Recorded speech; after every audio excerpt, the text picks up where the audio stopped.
Karachi Malir cantt थाने की हदूद में छुरियों के वार से 3 खवातीन जाँ बहक, एक बच्ची समेत 3 अफराद जख्मी हुए। मुलजिम ने कत्ल करने के बाद खुदकुशी करने की कोशिश की। पड़ोस में रहने वाली खातून प्रिया ने बताया कि वो शोर की आवाज़ सुनकर गई तो अजय ने उसका गला काटने की भी कोशिश की।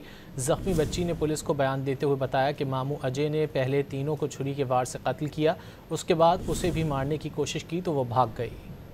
कराची मलीर कैंट थाने की हदूद में छुरियों के वार से 3 खवातीन जाँ बहक, एक बच्ची समेत 3 अफराद जख्मी हुए। मुलजिम ने कत्ल करने के बाद खुदकुशी करने की कोशिश की।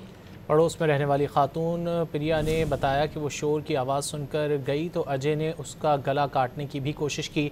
जख्मी बच्ची ने पुलिस को बयान देते हुए बताया कि मामू अजय ने पहले तीनों को छुरी के वार से कत्ल किया, उसके बाद उसे भी मारने की कोशिश की तो वो भाग गई।